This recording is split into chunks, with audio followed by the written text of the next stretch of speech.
மாதிரி வச்சுருக்கேன். இப்போ நீங்கள் போடுறீங்கன்னா உங்களை பார்த்த மாதிரி வைக்கணும். சரியா? இப்போ 1.5 இன்ச்சஸ்க்கு கையை இப்படி மடித்த மாதிரி அடிக்கிறதுக்கு 1.5 இன்ச்சஸ் இப்படி எடுத்துக்கணும்.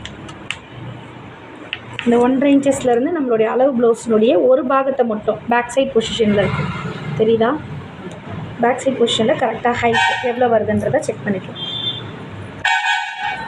வச்சுட்டு அளவு கரெக்டான அளவுக்கு ஒரு மார்க்கு, அகெயின் கொஞ்சம் எக்ஸ்ட்ரா ஒரு 1/4 இன்ச்சஸ் விட்டுட்டு எக்ஸ்ட்ரா, அதே மாதிரி கீழே சுற்றளவு இங்கே மடிப்பு ஏதாவது ஆயிருக்கா அப்படின்றத செக் பண்ணிவிட்டு இந்த இடத்த இப்படி நல்லா இப்படி விரித்து வச்சுட்டு இங்கே எடுக்கிறீங்க. ஓகே. அதே போல் ஹாம்கோல் இந்த இடம் நகராமல் இருக்கணும், இந்த இடமும் கரெக்டாக இருக்கணும், இந்த இடமும் கரெக்டாக இருக்கணும்.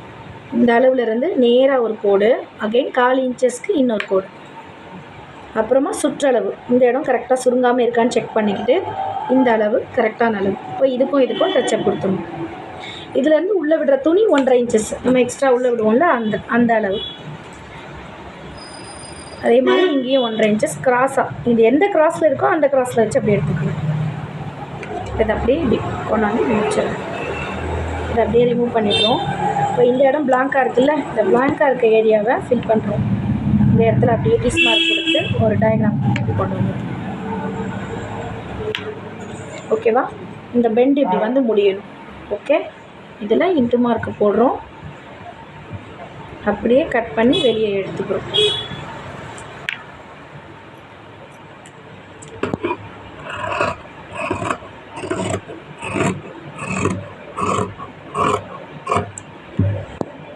ஓகேவா? இப்போ இந்த இடத்துல ஷார்ப்பாக ஒரு கட்டு, இது ஷோல்டர் பாயிண்ட் தெரியறதுக்கு. அதே மாதிரி இந்த இடம் வரும், க்ராஸாக ஒரு கட் எடுத்து வெளியே எடுத்துருவாங்க. இந்த இடத்துல கரெக்டான அளவுன்னு தெரியப்படுத்துறதுக்காக இங்கே ஒரு விக்கெட்டு, அதே மாதிரி இங்கே மடிப்பு தெரியப்படுத்துறதுக்காக இங்கே ஒரு விக்கெட்டு. இது ரெண்டுத்தையும் இப்போ அப்படியே பிரிச்சுக்கிறோம். இப்படி நம்ம பிரிச்சுட்ட பிறகு இங்கே கர்வ் நமக்கு வரணும் இல்லையா? நம்ம தைக்கும்போது இந்த இடம் சுருங்கக்கூடாதுன்றதுக்காக இந்த ஃப்ரண்ட்டில் நம்ம இந்த கர்வ் எடுக்கணும். இந்த கர்வ் நம்ம எப்படி எடுக்கிறோன்னா ஸ்டார்டிங்லேருந்து அப்படியே கொண்டு வந்து அப்படியே கொஞ்சம் பெண்டு கீழே இறக்கி அகெயின் திருப்பி ஃபினிஷிங் கூட கொண்டு போயிடணும். இந்த கர்வ் வந்து இப்படி வந்து முடியணும். 1 மீட்டர் இருக்கும், ஒரு இன்ச்சஸ் இருக்கும், 1 இன்ச்சஸ் இருக்கும். ஆமாம், இந்த பாருங்கள், இங்கிட்டிருந்து இப்படி வந்து 1 இன்ச்சஸ்க்கு வந்து முடியும். இப்போ இந்த இடத்த அப்படியே இப்படி பெண்ட் எடுத்து அப்படியே கட் பண்ணி வெளியே எடுத்துக்கணும். இங்கே ஒரு நாச் போட்டுக்கோங்க, இங்கே ஒன்று போட்டிங்கன்னா இது ஃப்ரண்ட்டுன்னு நமக்கு ஐடென்டிஃபையாக தெரிஞ்சுக்கணும். அப்படியே ஒரு மார்க்கையும் போட்டுருங்க. இது எஃப், அகெயின் இந்த பக்கம் டர்ன் பண்ணிவிட்டு இங்கேயும் எஃப், இந்த பக்கம் ஃபுல் கர்வாக இருக்கிற இடம் பி, அதே மாதிரி இந்த சைடு டர்ன் பண்ணிட்டு இங்கேயும் பி. அப்போ நம்ம கரெக்டாக உட்கார வச்சிடும், இல்லைன்னா ஒரு ஸ்லீவ் இப்படியும் ஒரு ஸ்லீவ் அப்படியும் மாறி போயிடும். இப்போ நம்ம பொசிஷன் வச்சு பார்த்துக்கணும் கரெக்டாக இருக்கா நம்ம பக்கமாக அப்படின்றது. இப்போ நான் வைக்கிறேன் பாருங்கள். இப்போ இந்த இடமும் இந்த இடமும் எந்த பக்கம் திரும்பினாலும் ரெண்டும் மீட் ஆகிற மாதிரி இருக்கணும். நம்ம மார்க் பண்ணது பிபி மீட் ஆகுதா, அதே மாதிரி இந்த பொசிஷனில் இப்படி திருப்பி பாருங்கள், எஃப்பும் மீட் ஆகும். இப்போ கரெக்டாக இருக்குது ஸ்லீவ். அப்போ இதனோட ஒர்க்கு முடிஞ்சிச்சு. இப்போ பேக் பாயிண்ட், பேக் பார்த்தீங்கன்னா அப்படியே இப்படியே டர்ன் பண்ணிக்கோங்க. இந்த இடத்துல இருந்து அப்படியே டர்ன் பண்ணிடுங்க.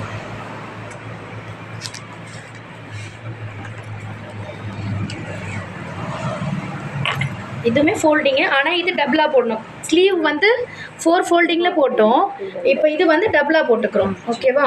இப்போ இது என்ன பண்ண போகிறோம், அதே சேம் கீழே நம்ம மடிக்கிறதுக்கு பேக் சைட் பொசிஷனுக்கு 1.5 இன்ச்சஸ், 1.5 இன்ச்சஸ்க்கு ஒரு மார்க்கு.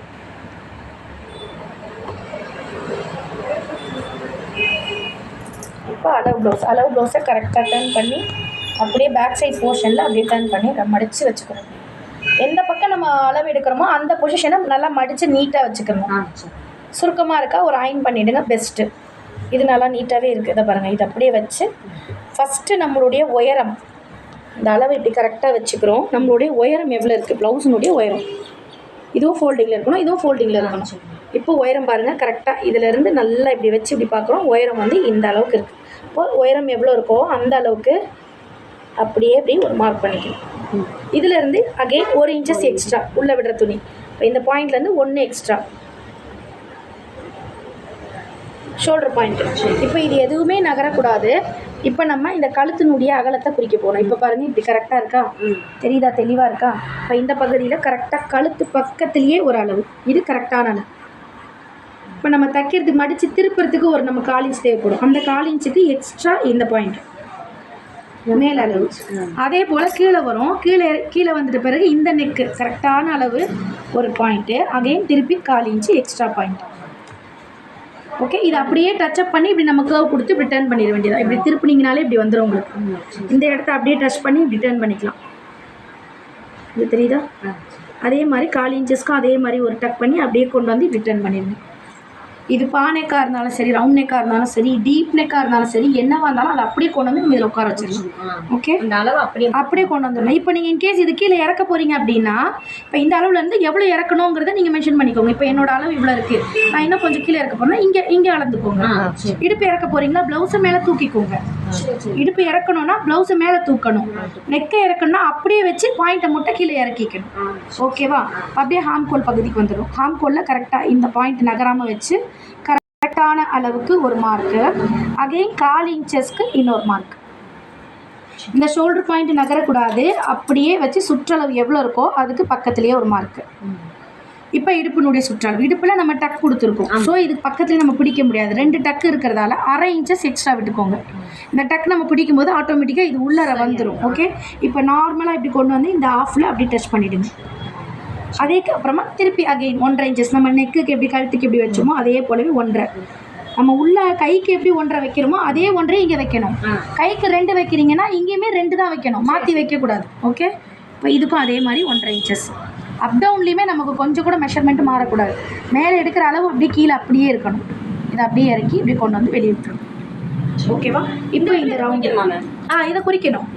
இந்த பாயிண்ட் நம்ம குறிக்க வேண்டியதில்லை, இதுக்கு நேர் இது அப்படியே நேர். இதனோட சென்டர். ஆமாம், சென்டர் நான் உங்களுக்கு சொன்னேன்ல, ஷோல்டர் அப்படி நம்ம பிடிக்கும்போது அப்படியே வந்துடும் உங்களுக்கு ஆட்டோமேட்டிக்காக. 2 சைடும் ஒரே பாயிண்ட். இந்த ஹைட்டு மட்டும் மெஷர் பண்ணிக்கோங்க, ஒரே மாதிரி இருக்கிற மாதிரி ஹைட்டு மட்டும். இப்போ இந்த இடத்துல இது 3.5 இன்ச்சஸ் இருக்குன்னா அந்த சைடு 3.5 இன்ச்சஸே பிடிச்சிக்கோங்க. ஒரு சைடு 4 இன்ச்சஸ், ஒரு சைடு 3.5 இன்ச்சஸ் போடும்போது பேக் சைடு பார்க்குறவங்களுக்கு ஒரு மாதிரி இருக்கும். ஸோ அதை மட்டும் மென்ஷன் பண்ணிக்கோங்க. இதுக்கு சென்டர் அப்படியே போட்டுக்கலாம். ஓகே,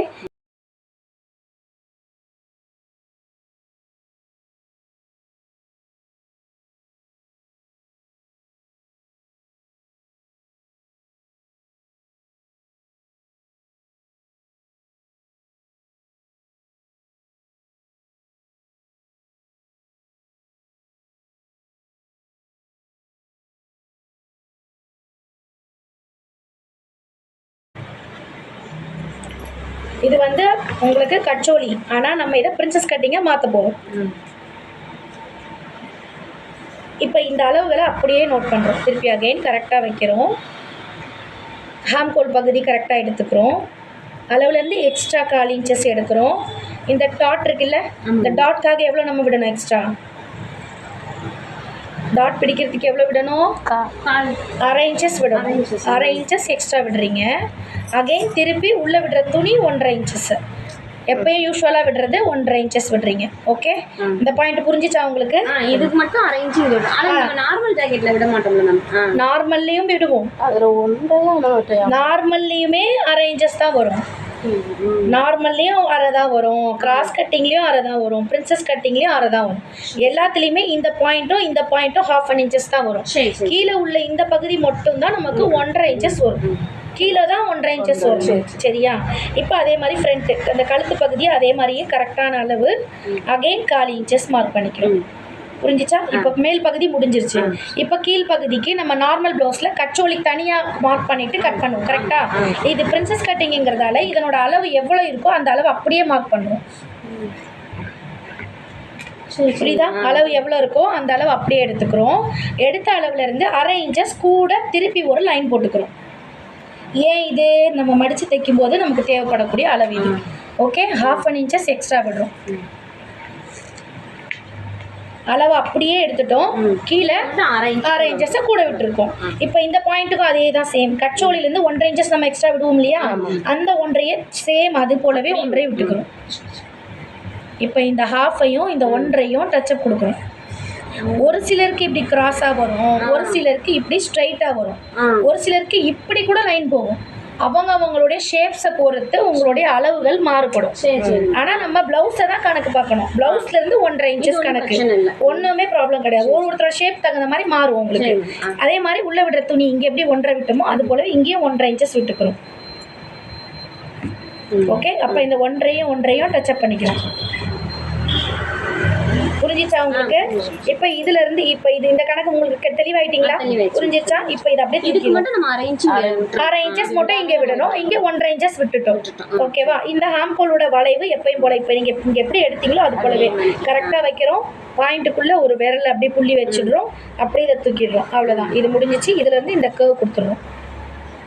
இது எந்த அளவுக்கு நீங்க வளைச்சு கொண்டு வரீங்களோ அந்த அளவுக்கு உங்களுக்கு ஃப்ரண்ட்ல ஃபினிஷிங் பெர்ஃபெக்ட்டா இருக்கும். இந்த பெண்ட் தெரியுதா உங்களுக்கு? அழகா நீட்டா இப்படி வரணும். நீங்க வரையும் நல்லா வருது. அப்படியே மாதிரி ஃப்ரண்ட்லேயுமே இந்த நெக்கு அப்படியே கொண்டு வந்து இங்கே முடிச்சிடுறீங்க. இப்போ பிரின்சஸ் கட்டிங்கான ஷேப்பை பார்க்க போகிறோம். பிரின்சஸ் கட்டிங்க்கு இதுல இருந்து பாருங்க, கரெக்டாக நேராக இங்கேருந்து இந்த பாருங்க 9 இன்ச்சஸ், இதுல இருந்து 9 ஸ்ட்ரைட்டு புள்ளி, 9 இன்ச்சஸ்க்கு புள்ளி வச்சுருக்கீங்க. அந்த 9லேருந்து அப்படியே இந்த பக்கம் வரீங்க, 4 இன்ச்சஸ்க்கு இந்த சைடு எடுக்கிறீங்க. புரியுதா? இங்கேருந்து 9 எல்லாமே யூஸ்வலான அளவு 9 4. ரொம்ப ஹைட்டாக இருக்காங்கன்னா அந்த 9லேருந்து 1 இன்ச்சஸை கூட்டிக்கிடணும். இந்த 4லேருந்து அரை இன்ச்சஸை கூட்டிக்கிடணும். ரொம்ப குட்டையாக இருக்காங்கன்னா 9லேருந்து 1 இன்ச்சஸை மேலே ஏற்றிக்கிடணும். எட்டா ஏற்றிக்கணும். இதெல்லாம் நம்மளாவே பண்ணுற விஷயங்கள். சரியா? இப்போ இங்கேருந்து 9 எடுத்துட்டோம். அகைன் இந்த அளவு வந்து 4 இன்ச்சஸ் எடுத்துருக்கோம். ஓகேவா? இதனுடைய சென்டர் இந்த பாருங்க, இதுலேருந்து இது சென்டர் தான் நம்ம எடுத்துருக்கோம். இதோ இந்த பாயிண்ட் சென்டர் பாயிண்ட். ஓகே, இப்போ நீங்கள் இங்கே 1.5 விட்டீங்கல்ல, அந்த 1.5 இங்கே நம்ம மார்க் பண்ண போகிறோம். 3/4 இன்ச்சஸ் இந்த பக்கமாக பிரிக்கிறோம் தனியாக. அந்த 1.5 இங்கே நம்ம தனியாக பிரிக்கிறோம், கழிக்கிறோம். அதே மாதிரி இந்த சைடு 3/4 இன்ச்சஸ் கழிக்கிறோம்.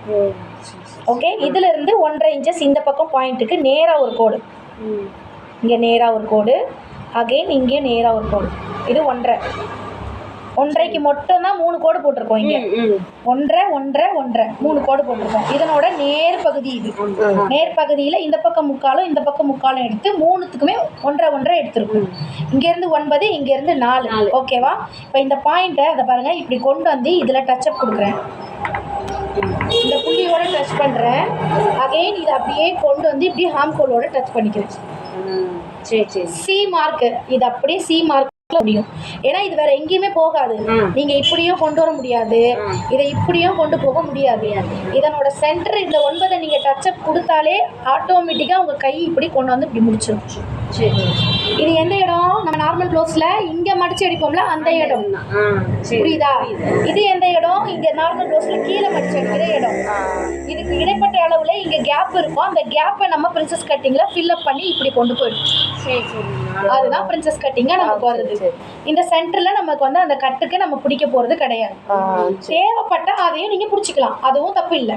இந்த சென்டர்லயே நம்ம நார்மல் ப்ளவுஸ்ல பிடிக்கிற மாதிரி இங்கேயும் ஒரு பிடி பிடிச்சிக்கலாம், பிரச்சனை இல்லை. பிடிக்கிறவங்க பிடிப்பாங்க, ஆனா அது தேவை கிடையாது. இது மட்டுமே கரெக்டான அளவா இருக்கும். இதை என்ன பண்றீங்க, நீங்க பிடிக்கிற அளவு மாதிரியே இப்படி இப்படி பெண்ட் பண்ணிடுங்க. இப்படி நீங்க இப்ப பிடிப்பீங்கல்ல, இப்படி மடிச்சீங்கன்னா எப்படி பிடிப்பீங்க, இப்படி பிடிப்பீங்கல்ல, அது போலவே இதை அப்படி டிபெண்ட் பண்ணிடணும். இப்ப கட்டிங் எங்க விடும்? இந்த இடத்துல விடும் கட்டிங். நீங்க மடிச்சு அடிக்கிறீங்கல்ல அந்த ஏரியால தான் கட்டிங் விடும். இப்படி தனியே அப்படி நம்ம பாட்டா அப்படி பிரிச்சு